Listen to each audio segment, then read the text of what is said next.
Eduardo Nogueira sempre acreditou que tudo na vida precisava ser conquistado com disciplina. Não era um homem de sorte, era um homem de método. Enquanto muitos falavam em atalhos, ele falava em constância. Enquanto outros sonhavam, ele acordava antes do sol. A Nogueira Logística não nasceu grande, nasceu dentro de um galpão alugado, com 2 caminhões usados, uma mesa improvisada e um telefone que raramente parava de tocar. Eduardo fazia tudo. Negociava contratos, dirigia quando faltava motorista, revisava planilhas à noite e dormia pouco. Muito pouco. Foi nesse período que conheceu Helena. Ela apareceu quando ele já estava cansado demais para desconfiar de intenções.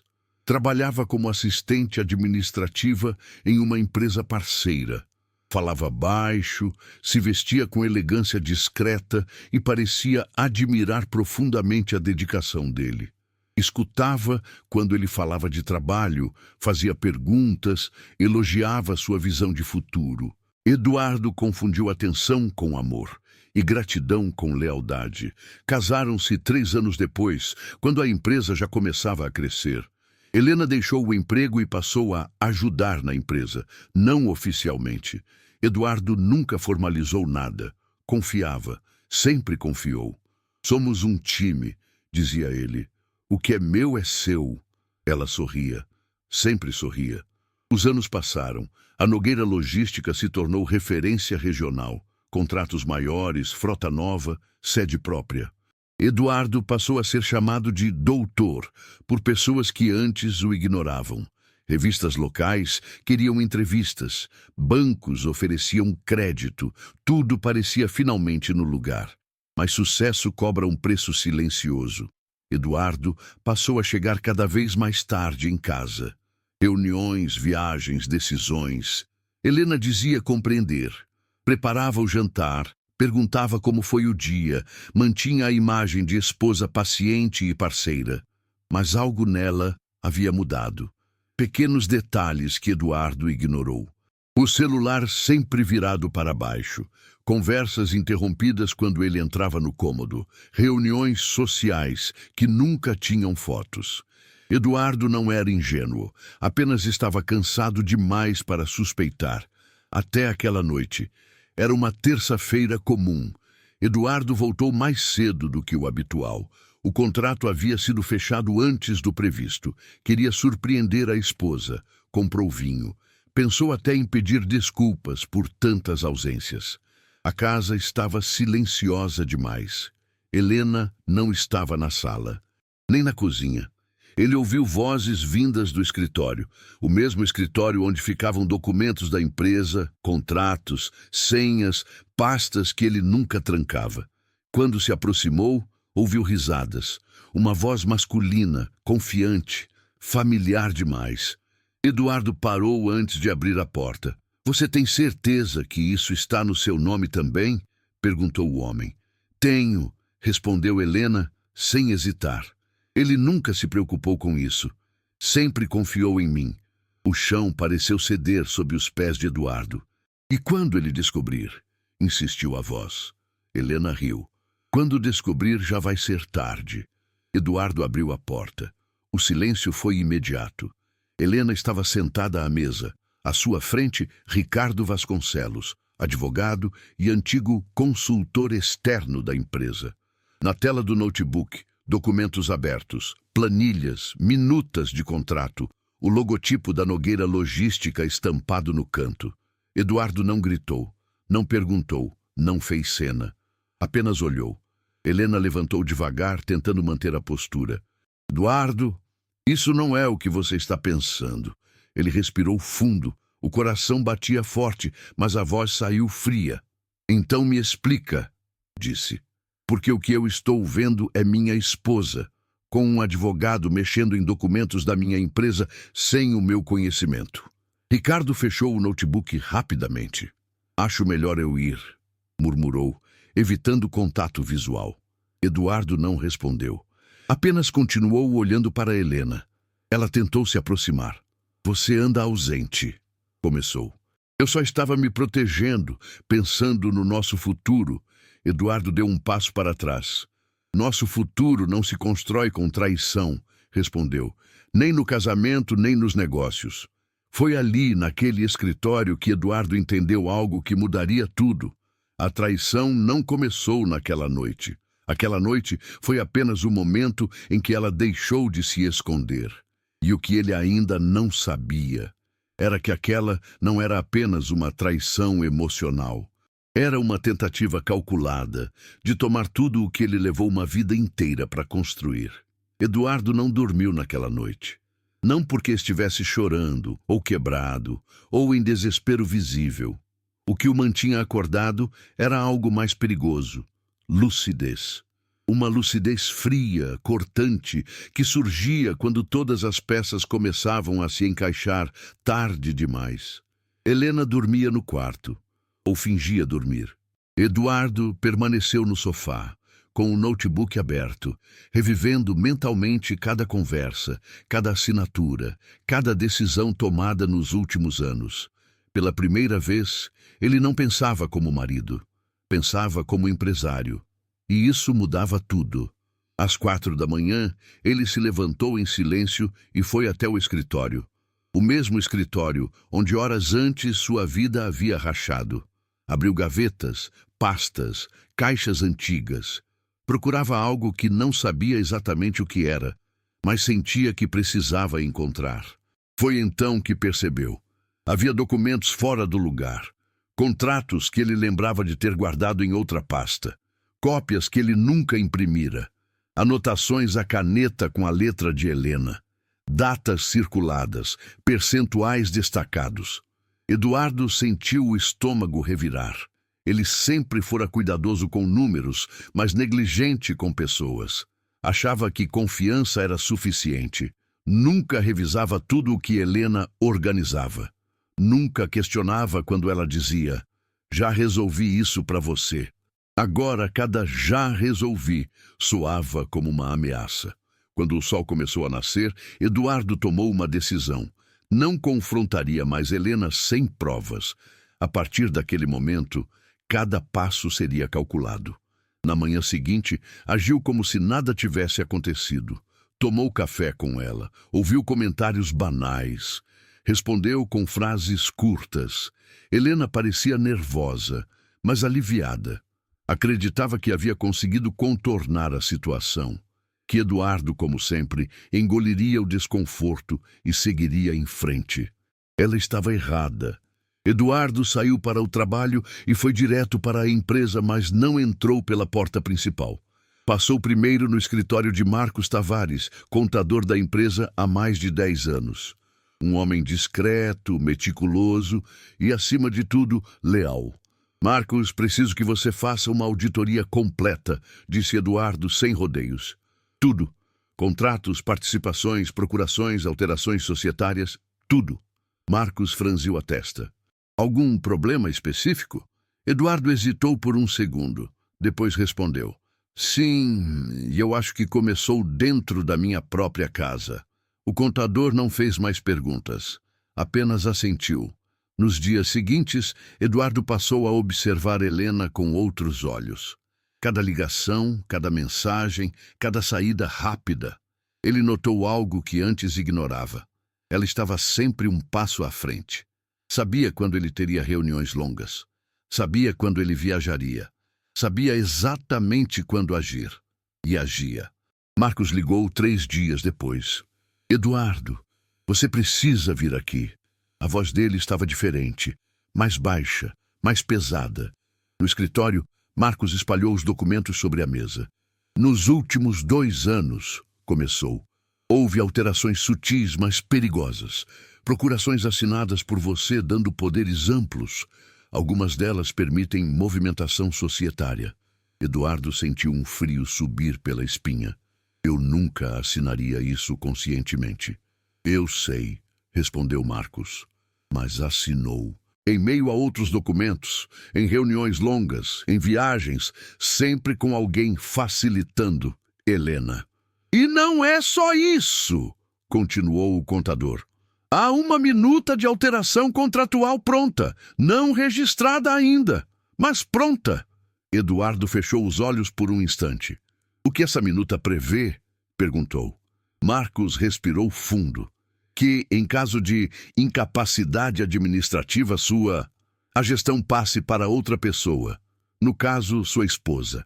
Incapacidade administrativa? Eduardo abriu os olhos. Com base em quê?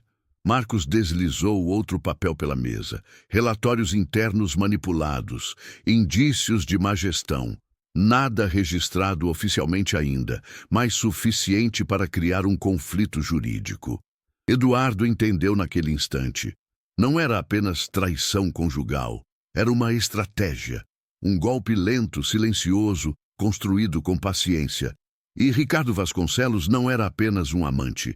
Era o arquiteto jurídico do plano. Eduardo saiu do escritório com a cabeça girando. Pela primeira vez em anos, sentiu medo. Não de perder dinheiro, não de perder status, mas de perder a própria identidade. A empresa não era apenas um negócio, era sua história, seu nome, seu legado. Naquela noite, Helena tentou se aproximar.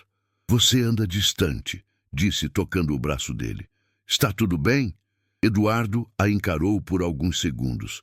Pensou em gritar, em jogar tudo na mesa, em acabar com aquilo ali mesmo. Mas não fez. Só estou cansado, respondeu. Muito trabalho. Ela sorriu aliviada. Eu cuido de você. Eduardo quase riu. Nos dias seguintes, ele passou a agir nos bastidores. Contratou um advogado especializado em direito empresarial e societário, Dr. Álvaro Menezes, conhecido por não perder batalhas difíceis. Você ainda está no controle, disse Álvaro após analisar os documentos. Mas se tivesse esperado mais alguns meses, talvez não estivesse. O que ela queria? Perguntou Eduardo. O que quase sempre querem, respondeu o advogado. Poder, dinheiro e a narrativa de que você foi incompetente. Eduardo apertou os punhos. E agora? Álvaro sorriu de leve. Agora nós deixamos que ela pense que está vencendo. Eduardo saiu dali com uma nova postura. Não mais o marido traído, mas o estrategista ferido. Cada sorriso de Helena passou a ser observado como um movimento de xadrez. Cada palavra, uma tentativa de distração. Ela não sabia, mas o jogo havia virado. E o próximo passo não seria silencioso. Eduardo aprendeu cedo nos negócios que quem reage primeiro quase sempre perde. Por isso, depois de descobrir a dimensão da traição, ele fez exatamente o que menos parecia natural. Continuou fingindo normalidade. Acordava no mesmo horário. Tomava café com Helena. Comentava sobre o trânsito, sobre reuniões, sobre coisas pequenas. Tudo isso enquanto por dentro, cada palavra dela era analisada como uma peça de um quebra-cabeça maior. Helena, por sua vez, parecia cada vez mais segura. Confiante demais. Como alguém que já se vê vencedora antes da linha de chegada, ela passou a sugerir mudanças na empresa com mais frequência. Talvez você devesse delegar mais, dizia com voz doce. Você anda sobrecarregado. Talvez, respondia Eduardo neutro. E se pensássemos em uma reestruturação, algo mais moderno, mais profissional? Eduardo apenas assentia. Cada sugestão era anotada mentalmente. Cada tentativa de controle, registrada. Enquanto isso, nos bastidores, Eduardo se movia com precisão cirúrgica. O advogado Álvaro orientou a primeira etapa, retirar silenciosamente os poderes concedidos. Nada brusco, nada que levantasse suspeitas. Apenas ajustes técnicos, justificáveis, assinados em cartório, comunicados de forma protocolar. Eduardo fez isso em uma sexta-feira à tarde. Helena só perceberia dias depois. Na empresa, Eduardo chamou Marcos e mais 2 gerentes antigos, pessoas que estiveram com ele desde o início. Eu preciso saber em quem posso confiar, disse sem rodeios. E preciso agora. Não citou nomes. Não acusou ninguém. Apenas observou as reações. O silêncio respeitoso, o olhar firme. A lealdade que não precisava ser declarada. Ele tinha aliados. Sempre teve. Só nunca havia precisado deles daquele jeito. Enquanto isso, Helena intensificava o contato com Ricardo. Eduardo percebeu pelo comportamento, pelo perfume diferente, pela ansiedade disfarçada, pelas saídas cada vez mais frequentes para resolver coisas da empresa. Certa noite, ela falou com naturalidade. O Ricardo comentou algo interessante hoje, sobre sucessão empresarial. Disse que muitas empresas quebram porque o dono não sabe a hora de sair de cena. Eduardo levantou os olhos devagar. E você concorda com ele? Perguntou. Helena hesitou por um segundo. Muito pouco para alguém desatento, mas não para Eduardo. Acho que tudo precisa ser pensado com maturidade, respondeu. Pelo bem de todos. Eduardo sorriu de leve. Claro, pelo bem de todos. Ela não percebeu, mas naquele instante confirmou tudo o que ele precisava saber. Na semana seguinte, Eduardo fez algo que confundiu completamente Helena. Anunciou que tiraria 2 semanas de descanso. Você sempre reclamou que eu não paro, disse ele. Acho que tem razão. Helena tentou esconder o entusiasmo. Acho ótimo, respondeu. Você merece. O que ela não sabia era que aquelas 2 semanas seriam tudo, menos descanso. Eduardo viajou para outra cidade sob o pretexto de férias, mas passou os dias reunido com advogados, revisando contratos, preparando notificações, organizando provas. Álvaro montava um dossiê completo. E-mails, mensagens, registros de acesso, documentos manipulados. Cada peça era posicionada com cuidado. Enquanto isso, Helena se sentia livre. Frequentava a empresa com mais autoridade. Dava ordens, marcava reuniões. Falava como se já fosse dona de tudo. Alguns funcionários estranharam, outros se calaram. O nome de Eduardo ainda pesava, mas sua ausência criava espaço. Ricardo aparecia com frequência, sempre confiante, sempre sorrindo. Está tudo caminhando, disse ele a Helena em uma das visitas. Ele está se afastando sozinho, melhor do que imaginávamos. Helena acreditou. Quando Eduardo voltou, encontrou uma casa diferente, mais fria, mais distante. Helena já não fingia tanto. O respeito havia sido substituído por impaciência. Precisamos conversar sobre a empresa, disse ela, logo no primeiro dia. Claro, respondeu Eduardo. Quando quiser. Ela respirou fundo. Você não acha que está na hora de dividir responsabilidades oficialmente? Colocar meu nome no contrato social? Eduardo a encarou por alguns segundos. Você acha mesmo que merece isso? Perguntou em tom calmo. Helena se ofendeu. Eu sempre estive ao seu lado, disse. Sempre ajudei. Eduardo assentiu lentamente. Sim, você sempre esteve. Ela não percebeu a ironia. Naquela noite, Eduardo recebeu uma mensagem de Álvaro. Está tudo pronto. Quando você quiser, apertamos o botão. Eduardo olhou para Helena, que dormia ao lado, tranquila, como alguém que acredita ter vencido. Ele não sentiu ódio. Sentiu algo mais perigoso. Determinação. No dia seguinte, Eduardo convocou uma reunião extraordinária com os sócios minoritários e o conselho consultivo. Helena foi avisada em cima da hora.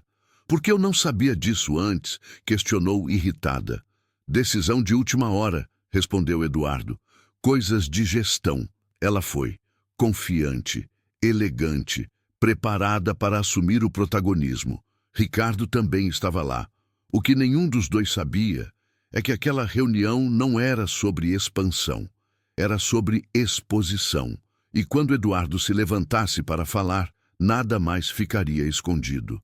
A sala de reuniões da Nogueira Logística nunca pareceu tão silenciosa. A mesa longa de madeira escura refletia os rostos tensos dos presentes.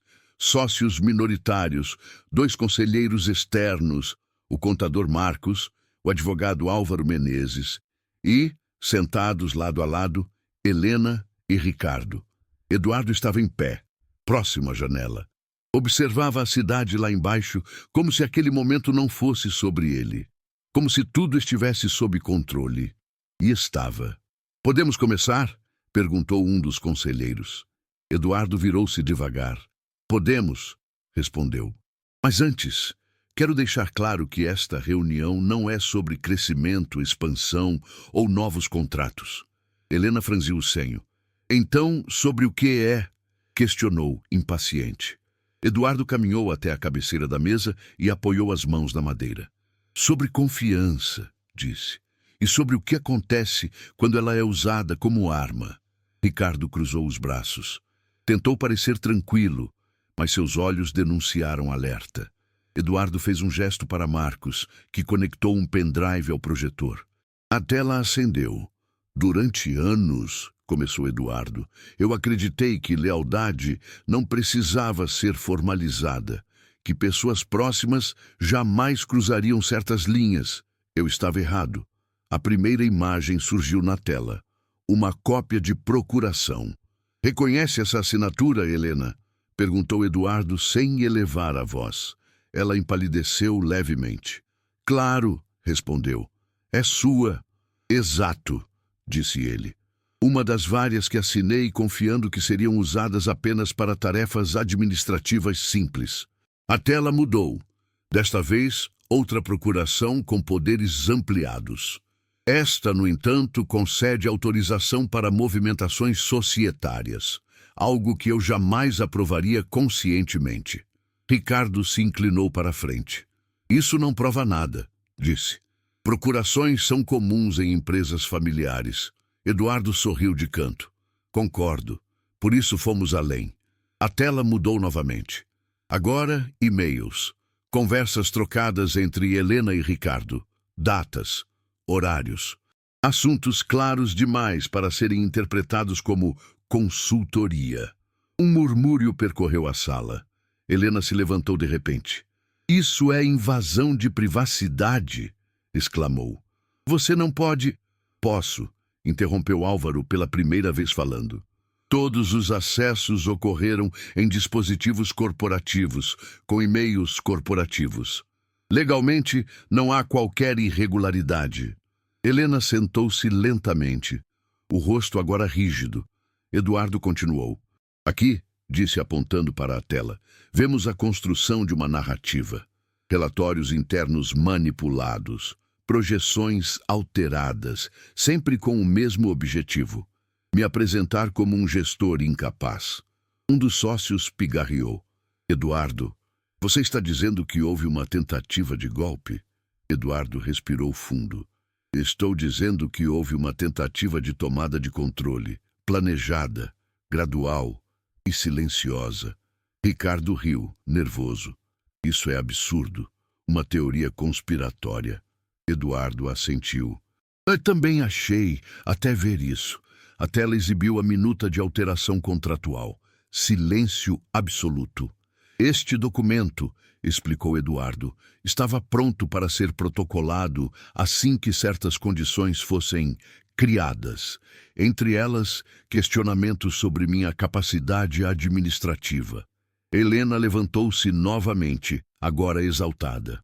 Você está distorcendo tudo, gritou. Eu só queria proteger o que era nosso. Eduardo a encarou pela primeira vez com dureza. Nosso? Perguntou. Você nunca quis proteger. Você quis controlar. Ela tentou responder, mas nenhuma palavra saiu. Eduardo continuou, agora mais firme. Enquanto eu construía esta empresa, você construía um plano. Enquanto eu confiava, você calculava. Ricardo se levantou. Eduardo, isso pode virar um escândalo, disse em tom ameaçador. Pense bem no que está fazendo. Eduardo deu um passo em direção a ele. Eu pensei, respondeu. Por meses. Álvaro então interveio. Informo a todos que, desde a semana passada, todas as procurações foram revogadas. Os acessos de Helena ao sistema foram bloqueados. E uma notificação extrajudicial foi protocolada. Helena arregalou os olhos. O quê? Exclamou.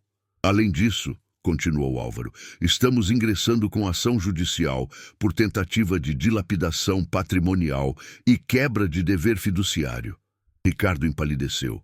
Isso é perseguição, murmurou. Eduardo balançou a cabeça. Não, isso é consequência. A reunião terminou em silêncio pesado. Helena saiu sem olhar para trás. Ricardo saiu logo depois, falando ao telefone, visivelmente nervoso. Eduardo permaneceu na sala. Sentou-se sozinho por alguns minutos. Não sentiu vitória. Sentiu alívio misturado com luto. O fim de um casamento, o fim de uma ilusão. Naquela noite, em casa, Helena tentou uma última cartada. Você vai destruir tudo, disse chorando. Nossa história. Eduardo respirou fundo. Não, respondeu. Eu estou salvando o que você tentou destruir. Ela saiu de casa naquela mesma noite. Dias depois, a notícia começou a circular discretamente no meio empresarial. Ricardo se afastou de clientes. Helena passou a ser evitada. O jogo havia virado completamente. Mas ainda faltava algo. Eduardo sabia, a queda não estava completa, porque algumas traições não terminam com exposição. Elas terminam com justiça, e a última parte dessa história seria a mais dura de todas. O processo judicial avançou mais rápido do que Helena imaginava. Ela acreditava que, com bons advogados e uma narrativa bem ensaiada, conseguiria ao menos negociar. Talvez arrancar uma parte da empresa. Talvez forçar um acordo. Afinal, durante anos ela esteve ao lado de Eduardo. Achava que isso lhe garantia algum direito moral sobre tudo o que ele construiu. Mas o tribunal não julga intenções, julga fatos. E os fatos estavam todos ali. E-mails, procurações, minutas, registros de acesso, testemunhos de funcionários, relatórios técnicos demonstrando manipulação de dados. Cada tentativa de defesa era desmontada com precisão. Cada argumento emocional era neutralizado por provas frias. Ricardo Vasconcelos tentou se afastar do caso logo no início, alegando conflito de interesses. Não adiantou. Seu nome estava em cada etapa do plano, sua assinatura em cada orientação jurídica duvidosa. O Conselho da Ordem abriu procedimento disciplinar. Clientes começaram a desaparecer. O advogado, que se achava intocável, passou a evitar eventos, reuniões, olhares. Helena, por sua vez, enfrentou algo que nunca havia previsto: o silêncio social. Amigas se afastaram. Conhecidos mudaram de calçada. Convites cessaram. O que antes era curiosidade virou constrangimento. Ela deixou de ser a esposa do empresário para se tornar a mulher que tentou tomar a empresa do marido. No tribunal, quando teve a palavra, tentou chorar. Tentou se justificar. Eu só queria segurança, disse. Ele vivia para a empresa. Eu me sentia sozinha. O juiz ouviu, anotou. Depois respondeu com firmeza: solidão não autoriza fraude. A decisão foi clara. Helena perdeu qualquer direito sobre a empresa. Foi responsabilizada civilmente pelos danos causados. Teve bens bloqueados para ressarcimento parcial. Não houve prisão, mas houve algo que para ela foi pior: registro permanente. Seu nome passou a constar em processos públicos ligados à tentativa de dilapidação patrimonial. Eduardo assistiu à sentença em silêncio. Não sorriu, não comemorou. Sentiu apenas o peso de um ciclo se encerrando. Meses depois, a Nogueira Logística estava mais forte do que nunca. Eduardo reorganizou a empresa, profissionalizou processos, criou conselhos independentes. Aprendeu, da forma mais dura, que confiança sem limites é um risco, não uma virtude. Ele também mudou fora do trabalho. Mudou de casa, mudou rotinas, mudou pessoas ao redor. Passou a valorizar o silêncio, a previsibilidade, a verdade dita cedo. Não se fechou para o mundo, mas passou a escolher melhor quem teria acesso à sua vida. Certa noite, ao chegar ao escritório já vazio, Eduardo parou diante da janela. A cidade iluminada lembrava o início de tudo. O galpão, os caminhões velhos, as noites sem dormir. Ele não perdeu nada essencial. Pelo contrário, recuperou a si mesmo. Helena, tempos depois, tentou contato. Uma mensagem curta, sem acusações, sem pedidos diretos. Apenas um: precisamos conversar. Eduardo leu, pensou por alguns segundos e apagou. Algumas histórias não precisam de epílogo, precisam de encerramento. Eduardo seguiu em frente, não como alguém que venceu uma guerra, mas como alguém que sobreviveu a uma traição, sem se tornar igual a quem o traiu. E essa foi a maior vitória de todas.